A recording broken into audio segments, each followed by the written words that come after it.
마스크를 쓰고 이렇게 있지만 그래도 반갑죠? 네, 갈수록 반갑습니다. 우리가 코로나19 바이러스로요, 신천지라는 이단 집단이 그 모임을 가져서 확산된 적이 있었죠. 그래서 사회가 깜짝 놀랐잖아요. 그 다음부터 이 사회에 흐르는 기류가 교회를 곱지 않는 시선으로 바라보기 시작했습니다. 우리가 아무리 신천지는 교회가 아니라고 해도 세상은 그렇게 생각하고 보지를 않죠. 그래서 교회에서 누군가 이렇게 코로나에 걸렸다 그러면 언론이 아주 민감하게 보도를 했습니다. 그래서 마치 교회에 오면 코로나에 감염되는 것처럼 사람들은 그렇게 인식을 하게 되어졌습니다. 지금이야 많이 달라졌죠. 그렇게까지 색안경을 끼고 교회를 보지는 않습니다. 그러나 여전히 그 시선이 곱지 않게 된 것은 사실입니다. 이렇게 한참 교회에 대해서 세상이 민감하게 바라볼 때 어느 교회 젊은 목사님이요, 이 목사님 보니까 사회에 이런 활동, 동네를 깨끗하게 하는 쓰레기를 줍는다든가 또 자연들을 가꾸는 이런 일이라든가 또 어떤 사회를 향해서 봉사하는 거라든가 이런 걸 또 열심히 하시는 목사님이더라고요. 근데 한참 그렇게 코로나 때문에 교회가 사회적인 인식이 그럴 때 자기가 자기 교회 예배당이 있는 건물, 우리 교회와 같이 이렇게 함께 쓰잖아요. 그 교회 건물 엘리베이터에 이런 문구를 하나 붙였답니다. 교회가 미안합니다. 교회가 미안합니다. 이렇게 붙였답니다. 그러니까 세상이 교회를 걱정하는 이 마음 때문에 안타까워서 또 진심을 담아서 그 마음이 전달되기를 바라는 마음으로 이 목사님이 붙인 거예요. 그러니까 말로만이 아니라 이 목사님이 진심을 담아서 거기에 교회가 미안합니다 라고 쓴 겁니다. 근데 거기 밑에 누군가가 볼펜으로 댓글을 달아놨더랍니다. 그걸 보고 마음이 더 찹찹해졌대요. 뭐라고 댓글을 달았느냐? 교회가 정말 미안하세요? 진짜 미안해 하긴 하느냐는 거예요. 이런 거를 보고 아마 그 세상이 교회를 보는 눈이 얼마나 교회를 불신하고 교회에 대해서 걱정하고 이렇다는 것을 더 피부적으로 느끼게 되었다라고 하는 이야기를 들었습니다. 여러분, 우리는 사실 세상이 돌아가는 거 보면서 세상을 걱정하고 우리 기도하잖아요. 그죠? 나라의 위정자들 위해서도 기도하고. 근데 오히려 세상은 교회를 보면서 걱정한다는 사실 우리 다 알고 있잖아요. 그게 지금 우리가 사는 세상이에요. 거기에 우리는 그리스도인으로 사는 거고요. 또 우리 교회 공동체는 더구나 올해 선교, 거룩한 하나님의 나라. 우리 삶의 현장에 하나님의 거룩한 나라를 이루는 그런 선교사로 살자. 이게 올해 우리 교회가 지금 나아가고 있는 방향이지 않습니까? 도대체 그러면 우리가 뭐가 좀 조정되어야 될까요? 뭔가 이런 갭이 있잖아요. 세상이 생각하는 것과 우리가 생각하는 것. 이 갭이 있는데 이거를 어떻게 우리가 조정해야 될까요? 세상으로부터 조정해야 하라고 말할 것이 아니고 예수 믿는 우리들이요. 어떻게 이거를 조정할 건가? 오늘 본문을 통해서 우리가 깨닫고 적용하고 또 그렇게 살기를 원합니다. 데살로니가 전서니까 사도 바울이 어디에 편지 쓴 겁니까? 데살로니가 교회에 쓴 거죠. 그 1절 한번 보실래요? 바울과 실로아노와 디모데는 하나님의 아버지와 주 예수 그리스도 안에 있는 데살로니가인의 교회에 편지하노니 은혜와 평강이 너희에게 있을지어다. 데살로니가 교회 편지를 지금 쓴 거예요. 근데 바울이요, 이 편지 지금 1장이니까 이제 서두잖아요, 서두. 감동하면서 감격하면서 쓰고 있어요, 편지를. 무거운 마음으로 쓴 게 아니에요. 4절 한번 보실래요? 4절. 하나님의 사랑하심을 받은 형제들아, 너희를 택하심을 아노라. 무슨 말입니까? 너희를 보니까 하나님이 너희를 택하심이 분명하구나. 바울이요, 감동한 거예요. 감격해서 이 편지를 쓴 거예요. 남자 교회를 보니까 하나님을 사랑하는 백성들이 분명하구나. 이렇게 여러분 편지 쓰나 얼마나 감동이 되겠습니까? 그죠? 그 마음이에요, 그 마음, 바울이. 왜 그랬을까요? 데살로니가 교회 성도들의 삶의 모습 때문에 그래요. 6절 한번 보실래요? 또 너희는 많은 환난 가운데서 성령의 기쁨으로 말씀을 받아 우리와 주를 본받는 자가 되었으니. 뭐 때문이래요?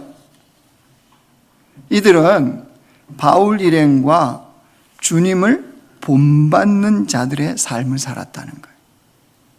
여러분, 주님을 본받는다는 게 뭐겠어요? 쉽게 표현하면 예수를 닮아가는 거예요. 주님을 닮아가는 게 주님을 본받는 거예요. 그러니까 우리의 존재, 우리의 성품, 우리의 인격, 우리의 가치, 우리의 내면, 이런 것들이 예수님을 닮아가는 거, 이게 본받는 거예요. 누가 그 삶을 살았대요? 데살로니가 교회 성도들이요. 근데 여러분, 이게 얼마나 놀라운지 여러분 한번 보실래요? 그 삶이 어때요? 7절 보실래요? 이들의 삶을 또 본받는 사람들이 있었어요. 그러므로 너희가 마게도냐와 아가에 있는 모든 믿는 자의 본이 되었느니라. 데살로니가 교회 성도들의 이 예수님을 닮아가는 이 삶을 누가 본받고 있대요?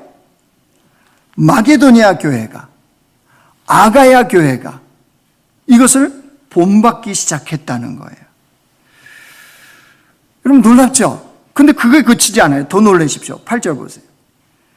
주의 말씀이 너희에게로부터 마게도냐 아가에게만 들릴 뿐 아니라, 거기에 멈추지 않았대요. 데살로니가 성도들의 삶의 모습을 보고 본받는 것이 마게도냐와 아가야 그 지역에 있는 교회만 이른 것이 아니고, 그 다음 보세요. 하나님을 향하는 너희 믿음의 소문이 각 처에 퍼졌으므로 우리는 아무 말도 할 것이 없다. 더 이상 말이 필요 없다, 이 말이에요.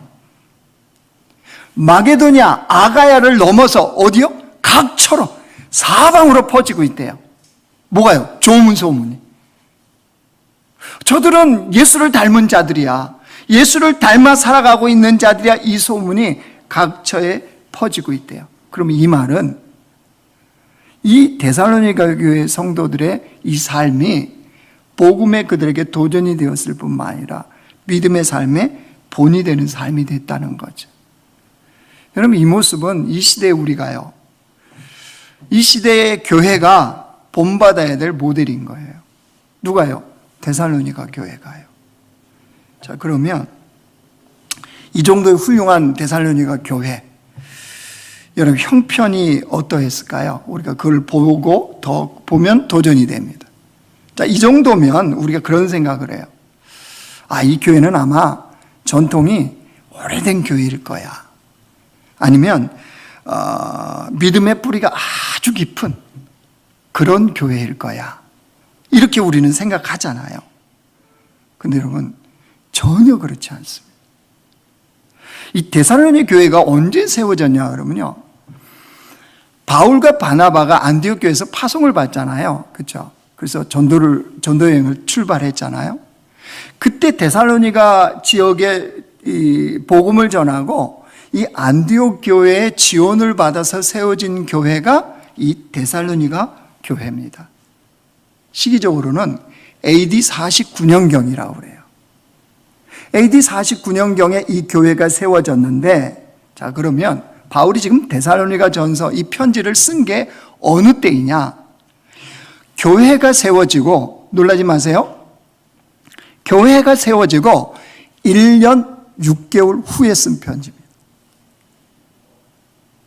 역시 예상대로 안 놀라시는군요.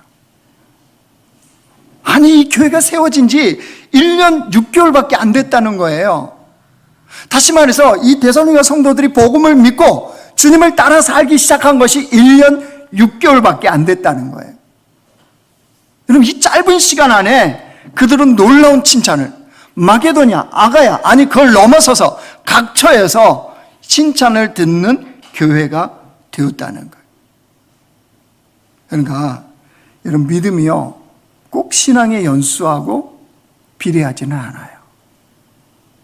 다시요, 믿음의 연수는 신앙의 연수와 비례하지 않습니다.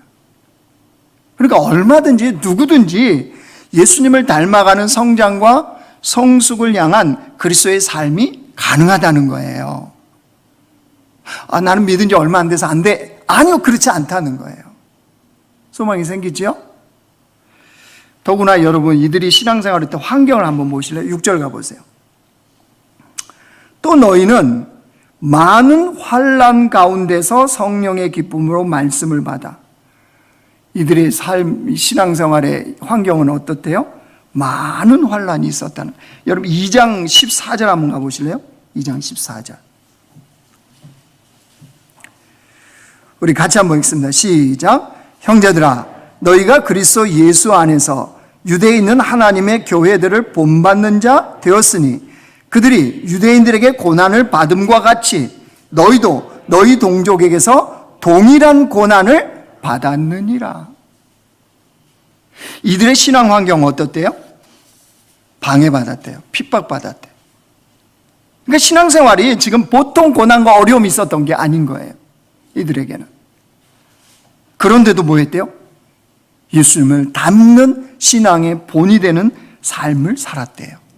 그러니까 여러분, 꼭 환경이 편하고 좋다고 그래서 신앙생활 잘하는 것은 아닙니다. 물론 교회 환경적인 요소가 우리의 신앙생활에 영향 미치기는 합니다. 여러분, 우리가 지금 예배 드리는데 막 6층에서 공사를 하고 있다. 어떻겠습니까? 이게 보통 신경이 거스리는 게 아니겠죠. 집중하기 어렵겠죠. 물론 영향 분명히 미쳐요. 그런데 우리의 신앙생활을 잘하는 거 꼭 그 환경이 편하고 좋다고 그래서 되는 게 아니라는 거예요. 환경을 핑계할 수 없다는 뜻이죠. 더구나 주님은요, 오히려 고난과 어려움을 기뻐하래요. 주님의 뜻이 있대요. 신앙생활의 고난, 어려움이요. 야고보서 1장 한번 보실래요? 자, 우리 같이 한번 읽겠습니다. 시작. 내 형제들아, 너희가 여러 가지 시험을 당하거든 온전히 기쁘게 여기라. 이는 너희 믿음의 시련이 인내를 만들어내는 줄 너희가 알미라. 인내를 온전히 이루라. 이는 너희로 온전하고 구비하여 조금도 부족함이 없게 하려 함이라. 주님 왜 신앙생활하는데 그 어려움 줬다고요? 너희로 구비하여 조금도 부족함이 없는 그리스도인으로, 예수님을 닮는 온전한 그리스도인을 세우고자 하는 목적이라는 거죠. 그리고 그걸 깨달으면 기뻐하는 것이 가능해요. 자, 그렇다면 이제 소망을 얻었어요. 그렇게 신앙의 연수도 환경도 그건 핑계할 수 없다. 그렇다면 데살로니가 교회가 이렇게 도대체 건강하게 세워진, 성도들이 건강한 신앙생활하는 그 비결이 어디에 있었냐는 거예요. 여러분 9절 10절 한번 보십시오. 그들이 우리에게 대하여 스스로 말하기를 우리가 어떻게 너희 가운데 들어갔는지와 너희가 어떻게 우상을 버리고 하나님께로 돌아와서 살아계시고 참되신 하나님을 섬기는지와 또 죽은 자들 가운데 다시 살리신 그의 아들이 하늘로부터 강림하실 것을 너희가 어떻게 기다리는지를 말하니 이는 장래에 노하심에서 우리를 건지시는 예수시니라. 이게 무슨 말이냐 그러면요, 누가 말했대요. 뭐를요? 데살로니가 교회 성도들은 이런 사람이야 라고 말했대요. 그런데 그 말한 게 세 가지였대요. 어떤 거예요?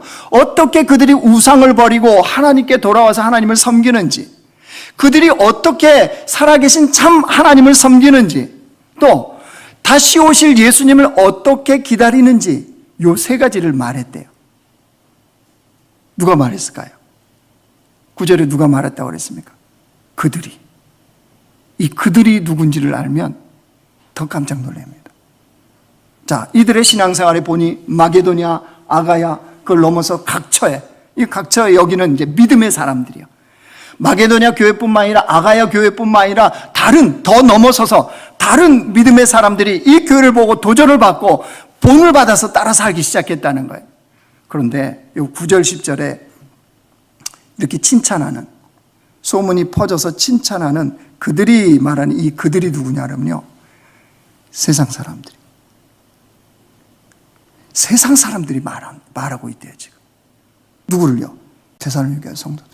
저들은 우상을 버리고 하나님께로 왔으며, 저들은 살아계신 참 하나님을 섬기며, 저들은 다시 오실 예수님을 기다린다고 하는 자들이다 라고 세상이 말하고 있다는 거예요.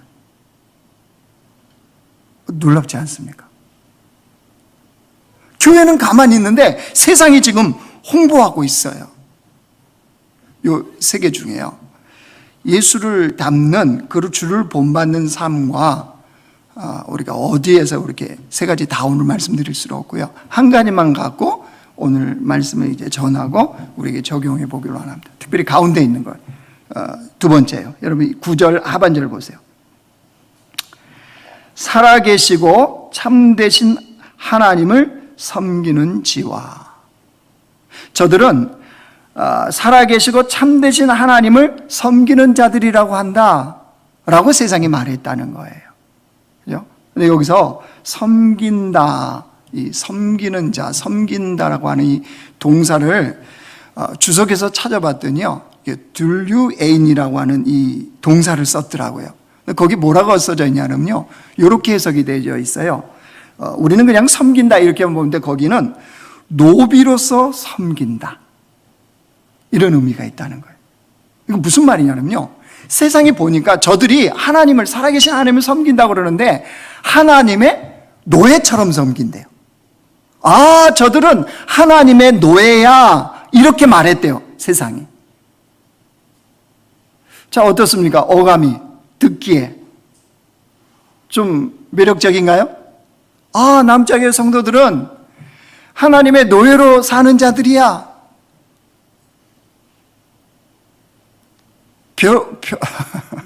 별로지요? 아니, 남편이, 요즘은 시대가 달랐으니까, 아내가 남편 보고 당신은 나와 결혼하는 순간 나의 노예야, 그러면 어떤 마음이 들죠? 물론 우리 남편들은 마음이 하늘과 같아서 아멘하고 잘 섬길 겁니다. 근데 여러분, 노예다, 하나님을 섬기는 노예다, 하나님의 노예다, 그리스도의 노예다, 별로 매력적으로 보이지 않습니다. 그러나 그렇지 않다는 걸 제가 여러분을 설득하려고 그래요. 사람의 본능은요, 어딘가에 소속되고 싶어 합니다. 그렇죠? 그래서 뭐 동호회도 생기고 뭐 취미 활동도 하고, 사람들이 왜 그렇죠? 어디에 소속되고 싶어 해요. 이 본능이에요, 본능. 소속돼서 거기에서 나의 존재와 나의 만족감을 누리고자 하는 거예요. 근데 사람들이 요즘에 이제 뭐 코로나로 인해서 이러니까 이제 뭘로 합니까? SNS로 하기도 하고, 또 뭐 그것도 아니면은 뭐 합니까? 유튜브나 이런 거요. 그죠? 유튜브나 이런 걸 봐요. 왜냐하면 그걸 안 보면 대화가 안 돼요. 요즘 또 마이네임이 뭐 넷플릭스에서 일이라는 거, 저한테 또 듣고 나면 또 이제 가서 유튜브 봐야 돼요. 그죠?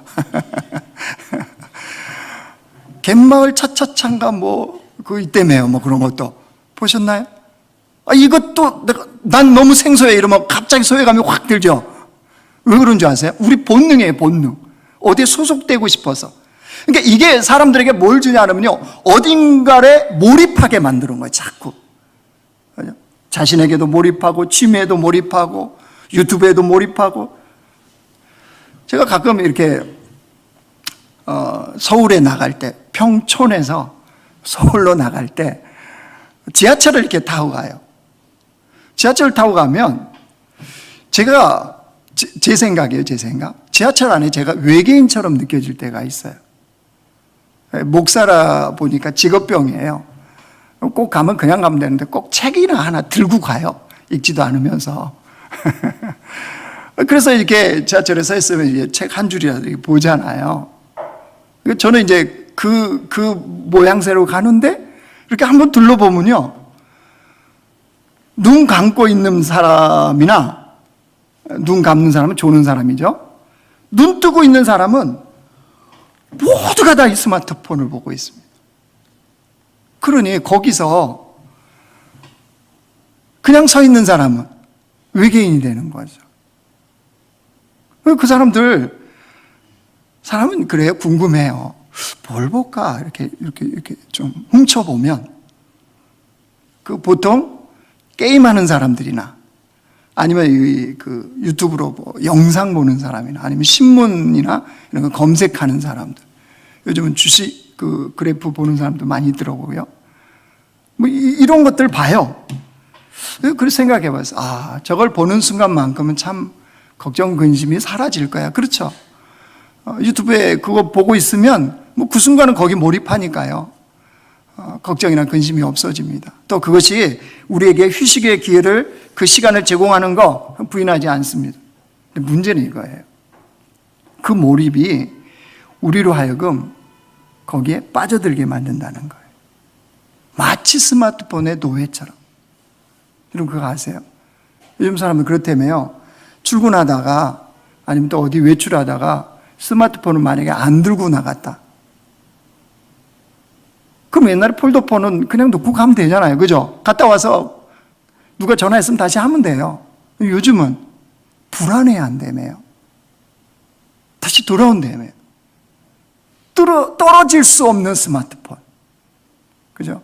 물론 스마트폰 안에 다 모든 게 우리의 다 들어있죠. 은행 거래부터 우리 몇 걸음 걸었나도 체크해주고 또 이 카톡으로 연락도 되고 다 있어요. 또 택시 부를 때도 다 가능하잖아요. 그렇죠?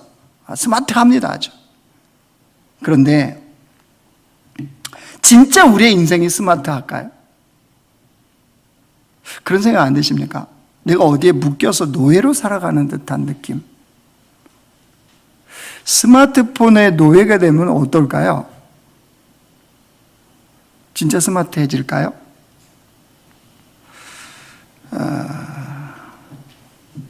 우리가 자꾸 어떤 거에 묶이면요, 노예라는 상태는 어둠 속으로 마치 들어가는 것과 같습니다. 그러니까 그 생각이니까 우리가 하나님의 노예로 산다, 그리스도의 노예로 산다 그러면 벌써 별로 와닿지를 않습니다. 근데 여러분 생각해 보십시오. 우리가 노예로 살고자 하는 그분이요, 대정동이 그분 아니고 우리가 믿는 그분은 진리의 원천이세요. 맞죠? 그러면 우리가 주님의 노예로 산다는 것은 진리로 지배를 받는 삶을 사는 거예요. 진리의 지배를 받으면 그게 이제 노예인 거죠. 노예. 그렇죠? 맞죠? 노예 맞습니다. 근데 진리의 지배를 받는 노예로 살아가면 어떤 일이 벌어지냐?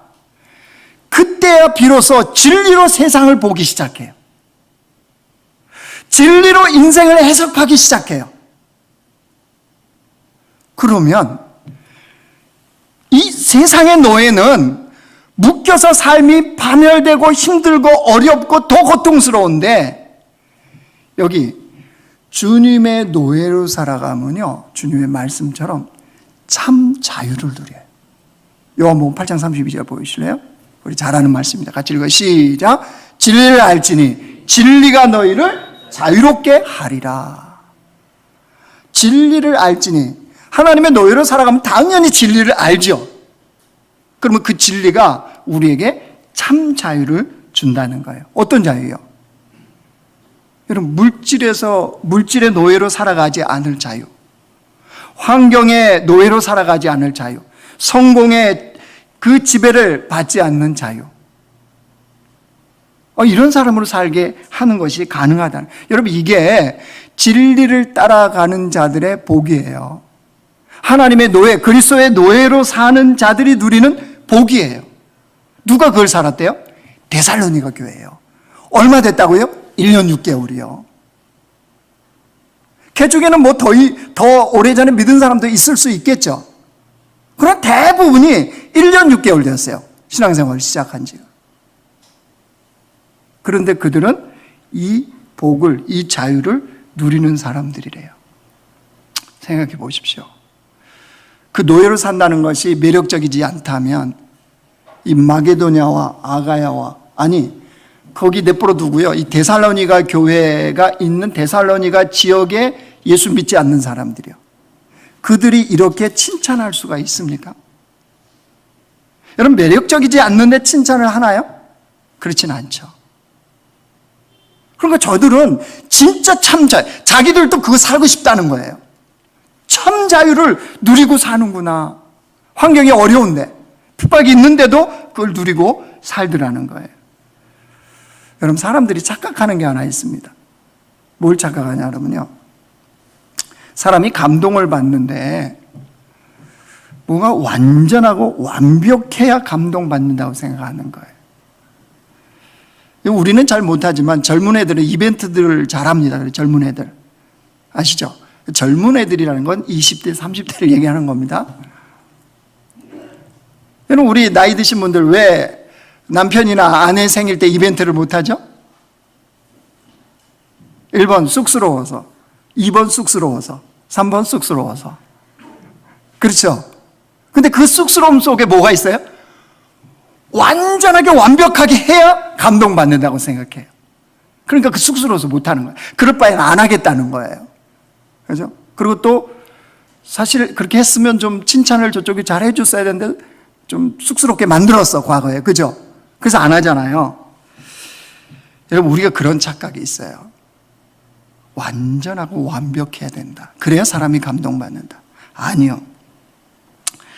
여러분, 이 땅에는요, 완벽하거나 완전한 사람은 없어요. 신앙도 믿음도 없어요. 주님 외에는 없습니다. 만약에 있다고 생각해 보십시오. 있다고 생각하면 잘 비유가 안 나요. 그러지도 못하지만 예를 들어서예요. 밤마다 없어 그러지 마시고, 제가 완벽한 목사예요. 예를 들어서 완전해요, 목사로서. 그러면 여러분, 저에게 오고 싶겠습니까? 저하고 상담하고 싶겠어요? 만나보고 싶겠어요?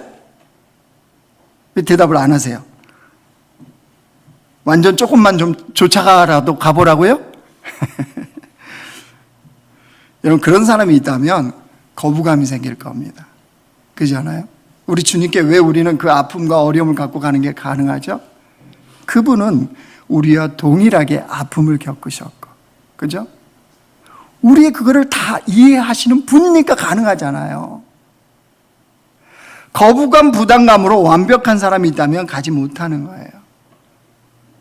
그러니까 우리의 신앙의 연수나 믿음의 깊이가 아주 깊어요. 아니요, 그렇지 않아요. 사람은 어느 때 감동을 받냐 그러면요, 정상적인 보통 사람은 다 이렇습니다. 어느 때 감동이 되냐? 진정성을 느낄 때. 그죠? 아내가 남편을 향해서 그 선물을 줄 때 아내의 그 진정성이 느껴져요. 그러면 감동됩니까? 안 됩니까? 되잖아요. 그러나 명품을 해줬는데 진정성이 없어. 생일이니까 어쩔 수 없이 선물해줬어. 그럼 어떻습니까? 그럼 다음에 당신 생일 때 복수할까? 이런 마음 안 드나요? 신앙생활 마찬가지, 여러분. 우리가 믿음이 아주 뿌리가 깊고 신앙이 아주 깊어서 그래야 세상에 감동을, 내 주변에 감동을 줄 거다. 그렇지 않아요. 예수님을 믿는데 우리가 진실되게 예수님을 믿을 때, 교회가 진실되게 예수님을 따라 살고자 할 때 세상은 감동을 받습니다. 세상은 그 교회를 보고 나도 저들이 믿는 예수 믿고 싶다, 이 말이 나오는 거예요. 그러니까 소망이 생기지 않습니까? 희망이 생기잖아요. 여러분, 나의 믿음의 그 단계에서 얼마든지 내가 누군가에게 감동을 줄 수 있어요. 누군가에게 본이 될 수 있어요. 나는 신앙이 이래서 이 정도는 돼야지 내가, 아니요, 그렇지 않아요. 어느 단계에 내가 신앙이 있던, 우리가 진실되게 주님을 따라 살고자 한다면 세상은 우리를 보고 감동을 받고 우리를 보고 본을 삼을 겁니다. 여러분, 여기까지 이제 설교를 들으면 그것까지는 알겠는데 쉽지 않잖아요. 그죠? 그럼 결단은 하는데 적용이 어렵잖아요, 사실. 저도 이게 이 설교 준비하면서 이게 눌리는 게 있었나 봐요. 오늘 아침에 새벽에 꿈을 꿨습니다. 저 꿈 잘 안 꾸거든요. 눌리는 꿈이었습니다. 제가 취업을 했더라고요. 6명 다니는 회사더라고요. 근데 그 CEO가 저보다 훨씬 젊어요. 근데 막 일 못한다고 야단을 치는데, 얼마나 눌려갖고 제가 깼는지 몰라요. 아마 이 설교 때문에 그럴 것 같아요. 여러분, 우리가 아무리 그렇게 결단하고, 나가도 어떻습니까? 내가 진실되게 예수를 믿고 따라 살아야지. 이렇게 결단하고 세상 딱 나가면 어떻습니까? 하나님이 대로를 쫙 열어주시고, 갑자기 회사에서 여러분 막 박수 쳐주나요? 절대 그런 일은 없죠. 내가 그렇게 결단하고 적용하려고 그러면요, 만만치가 않습니다. 수많은 장애물, 장벽이 있어요. 넘어짐과 때로는 수치당하는 것 같은 상황을 만날 때가 있어요. 그러니까 사람들이 결단은 해요. 그런데 적용을 잘 안 해요. 왜? 적용하면 뻔히 어떤 결과가 올지 아니까요. 그죠? 아내한테 정말 오늘 예배 은혜 받고 아내한테 그렇게 하려고 해도 우리는 알잖아요. 경험해서. 그래서 안 하잖아요. 기도는 했는데 안 해. 그래서 바울이요, 혼자 그렇게 고분분투하면서 싸우고 신앙을 키워가고, 이게 아니에요. 영적인 원리를 알려줘요. 그럼 어떻게 그 삶이 가능하냐? 9절 다시 보세요. 아까 그들이 그랬죠. 세상이 그렇게 칭찬했다고 그랬죠. 근데 그 다음에 보세요. 중요한 단어가 또 나옵니다. 그들이 우리에 대하여 스스로 말하기를 우리가 어떻게 너희 가운데 들어갔는지. 세상이 뭐래요? 걔네들이 혼자가 아니고 우리의 그거 보십시오. 우리가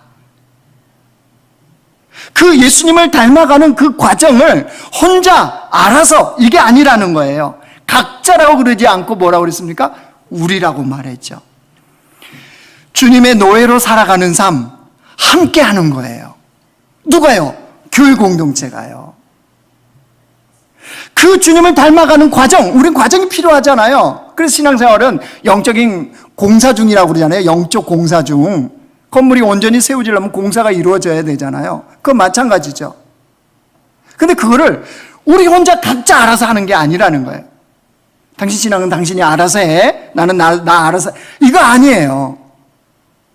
함께, 우리 같이. 여러분, 그래서 교회가 이렇게 함께 모이는 거예요. 방역당국이 하도 그러니까 우리 그냥 집에서 다 예배 드려도 되잖아요, 사실은.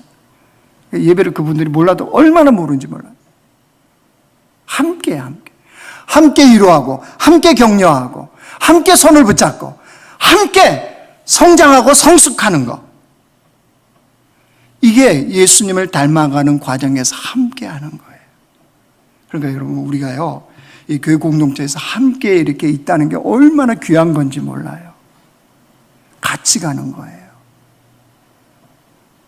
절대 혼자 그렇게 이루어지는 게 아니라는 사실이에요.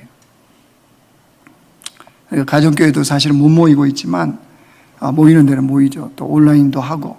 근데 그거 얼마나 중요한지 몰라요. 그리고 코로나 때문에 놓쳐버린 게 하나 있는 거예요. 소그룹 안에서 어떻습니까? 가정교회 안에서 함께 그렇게 격려하고 함께 위로하고 함께 손을 붙잡고 함께 그 과정을 겪어가야 되는 사람들인 거예요. 이건 사람이 만든 모임이 아니고요, 하나님께서 이렇게 묶어주신 거예요. 그래서 같이 예수를 닮아가는 이 과정을 겪어가는 건데 이게 딱 막혀버렸잖아요. 그래서 온라인, 그죠? 줌 이런 걸 열어준 거잖아요. 뭘 얘기합니까? 우린 거기를 통해서 함께라는 것을 확인하고 우리라는 과정을 함께 겪어가는 거예요. 그러니까 잘 살펴봐요. 예수를 닮고자 하는 그 애쓰고 힘쓰는 누구 지체가 옆에 있는지, 내가 누구를 격려해 줘야 될지, 누구를 위로할지, 누구의 손을 붙잡아야 줄지 잘 살펴봐요. 우리 함께 가는 거예요. 남편이 아내가 남편을 격려하고 우리 함께 일어서자고, 함께 예수 그리스도의 노예로 살아가자고, 이렇게 같이 고면하는 거예요.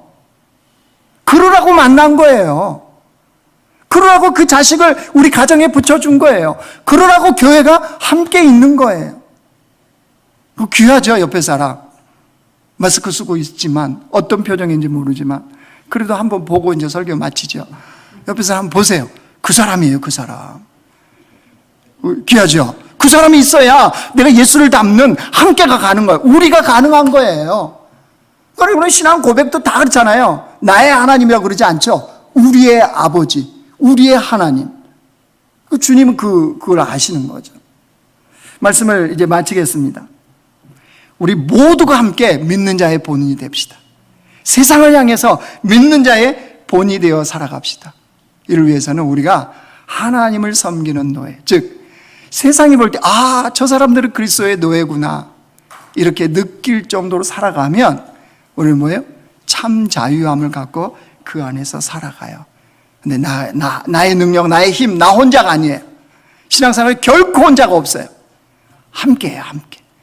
함께 손을 잡고 함께 우리가 그렇게 주님 앞에 걸어가는. 그래서 세상이 우리 보고요. 그래도 세상의 희망은 아직 교회야. 이 말이 들려지기를 주의 이름으로 축원합니다.